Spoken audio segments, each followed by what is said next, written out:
Salam damai sejahtera. Saudara-saudari, kita berjumpa lagi dalam Inspirasi Sabda bagi Keluarga. Hari ini, Sabtu 28 Agustus 2021, bacaan dan renungan kita diambil dari Injil Matius bab 25 ayat 14 sampai 30. Saya bacakan ayat 24 sampai 30. Kini datang juga hamba yang menerima 1 talenta dan berkata, "Tuan, aku tahu bahwa Tuan adalah manusia kejam, yang menuai di tempat Tuan tidak menabur, dan memungut di tempat Tuan tidak menanam. Karena itu, aku takut dan pergi menyembunyikan talenta Tuan di dalam tanah. Ini, terimalah milik Tuan." Maka tuannya menjawab, "Hai engkau hamba yang jahat dan malas, engkau tahu bahwa aku menuai di tempat aku tidak menabur, dan memungut di tempat aku tidak menanam. Seharusnya uangku itu kau berikan kepada orang yang menjalankan uang, supaya sekembali aku menerima uang itu serta dengan bunganya. Sebab itu ambillah talenta itu daripadanya, dan berikanlah kepada orang yang mempunyai 10 talenta itu. Karena setiap orang yang mempunyai akan diberi sampai ia berkelimpahan. Tetapi siapa yang tidak punya, apapun yang ada padanya akan diambil. Dan buanglah hamba yang tidak berguna itu ke dalam kegelapan yang paling gelap. Di sana akan ada ratap dan kertak gigi." Demikianlah sabda Tuhan. Terpujilah Kristus. Saudara-saudari, seorang yang buta tidak akan mampu melihat apa-apa di sekitarnya. Ia tidak mampu berjalan atau tidak mampu melakukan segala sesuatu dengan baik jika tidak ada seseorang yang mau melatih dan membimbing dia dengan baik, dan orang itu sendiri mau dilatih dan dibimbing. Jika kita melihat di luar sana, banyak saudara kita yang tunanetra mampu hidup mandiri, itu karena suatu saat mereka pernah memberi diri untuk dilatih dan dibimbing. Seseorang bukan hanya bisa mengalami kebutaan fisik. Setiap manusia juga bisa mengalami kebutaan rohani. Disebut buta rohani karena ia tidak mampu melihat segala sesuatu di dalam hidupnya dalam terang dan kebenaran iman akan Kristus. Ia ragu-ragu, bahkan menolak seluruh karya Allah di dalam hidupnya. Seorang yang buta rohani mempunyai ciri-ciri hidup sebagai berikut. 1. Sombong. Ia merasa dirinya yang selalu paling baik dan benar, sehingga ia begitu gampang menilai dan menghakimi orang lain. Yang kedua, susah mengucap syukur. Segala sesuatu yang ada di dalam dirinya, keberhasilan dan kesuksesannya dianggap sebagai usahanya belaka. Ia tidak pernah menyadari karya Allah di dalam hidupnya. Yang ketiga, mudah putus asa.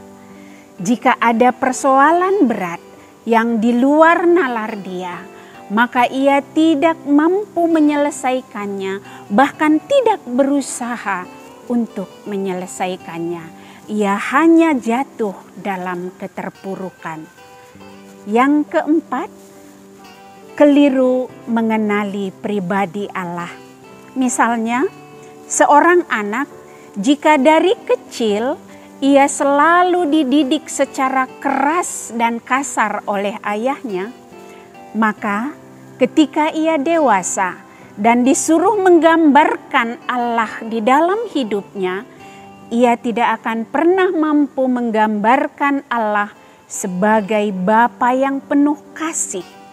Yang ada dalam bayangannya, Allah adalah Bapa yang kasar dan kejam. Dan yang kelima, egois. Ia menjadikan dirinya sebagai pusat hidupnya. Ia tidak peduli dengan orang lain yang ada di sekitarnya. Saudara-saudariku, dalam Injil hari ini kita melihat sikap 3 orang hamba yang diberi kepercayaan oleh tuannya yang pergi ke luar negeri. Ketiga hamba ini diberikan kepercayaan untuk mengelola hartanya, dan masing-masing diberikan 5, 2, dan 1 talenta.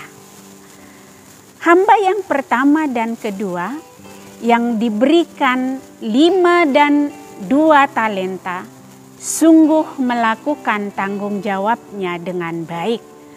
Mereka mampu mengembangkan harta yang dipercayakan tuannya dan berhasil memperoleh laba masing-masing 5 dan 2. Apakah upah mereka?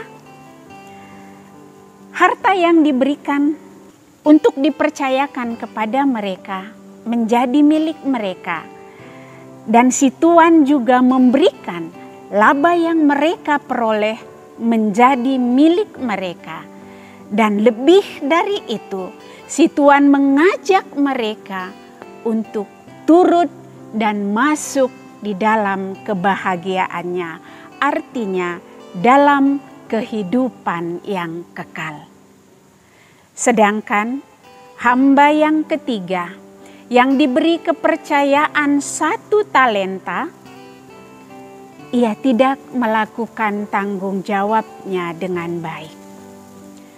Karena kesombongannya, karena tidak ada rasa syukur di dalam hatinya, karena cepat merasa putus asa, karena salah mengenali pribadi tuannya, dan karena keegoisan yang ada di dalam dirinya, maka hamba itu berani berkata kepada tuannya, "Tuan, aku tahu bahwa Tuan adalah manusia kejam, yang menuai di tempat Tuan tidak menabur, dan memungut di tempat Tuan tidak menanam.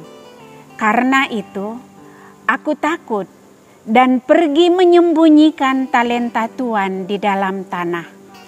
Ini, terimalah milik Tuan." Saudara-saudariku, karena kebutaan rohani si hamba yang ketiga ini, ia tidak mampu melakukan tanggung jawabnya dengan baik. Apakah yang ia terima? Si tuan mengambil semua yang ada padanya. Talenta yang 1 yang diberikan tadi diambil dan diserahkan kepada yang memiliki 10 talenta. Dan bukan hanya itu, ia justru dimasukkan ke dalam kegelapan yang sungguh gelap, yang tidak berkesudahan, di mana ada ratap, tangis, dan kertak gigi. Ia memperoleh penderitaan kekal karena tidak mampu mengembangkan talenta yang dipercayakan tuannya kepadanya. Saudara-saudariku, kita semua diberikan talenta atau karunia oleh Tuhan untuk kita gunakan dan kita kembangkan dengan baik. Dan pada saatnya Tuhan mau meminta pertanggungjawaban kita atas talenta yang Ia percayakan itu. Apakah kita sudah menggunakan talenta kita dengan baik? Yang walaupun jatuh bangun, karena pergumulan hidup yang kita hadapi, adakah kita tetap setia melakukannya sehingga pada saatnya kita sungguh-sungguh mampu membuahkan hasil yang berkali lipat? Atau sebaliknya, apakah kita masih sama dengan hamba yang ketiga yang menerima 1 talenta itu tadi, yang tidak mampu melihat kebaikan Tuhan di dalam hidup kita, yang tidak mampu mengenali potensi yang ada di dalam diri kita sehingga kita gampang putus asa, atau yang cenderung selalu berpikir negatif atas segala sesuatu yang ada di sekitar kita. Saudara-saudariku, Allah kita adalah Allah yang Maha Rahim. Ia selalu mengulurkan tangannya untuk memulihkan dan menyelamatkan kita. Maka, seperti orang tunanetra yang memberi dirinya untuk dilatih dan dibimbing, sehingga akhirnya ia mampu menjadi pribadi yang mandiri, mari berilah diri kita untuk dilatih dan dibimbing dalam kuasa Roh Kudus, supaya pada saatnya kita yang saat ini masih dalam kebutaan rohani mampu melihat segala karya Allah di dalam hidup kita, dalam kebenaran dan terang iman akan Kristus. Masuklah ke dalam komunitas rohani yang sehat, karena di sana kamu akan dilatih dan dibimbing untuk hidup doa yang baik, rajin dan tekun membaca kitab suci dan buku-buku rohani. Jika memungkinkan, terimalah sakramen Ekaristi dan sakramen tobat secara teratur. Lalu belajarlah dari kisah hidup orang-orang kudus yang ada dalam gereja kita. Saudara-saudariku, Santo Agustinus yang hari ini kita rayakan sebagai pestanya adalah santo yang sangat baik untuk kita teladani sikap hidupnya. Santo Agustinus di masa mudanya pernah mengalami kebutaan rohani. Ia selalu melakukan hal-hal yang tidak berkenan kepada Allah, bahkan menolak Allah di dalam hidupnya. Namun, karena doa yang tak berkesudahan dari Santa Monica ibunya, serta pengajaran-pengajaran yang baik, dan pada akhirnya dibaptis oleh Santo Ambrosius, maka Santo Agustinus akhirnya masuk dalam pertobatan. Ia sungguh-sungguh memuliakan Allah dalam hidupnya.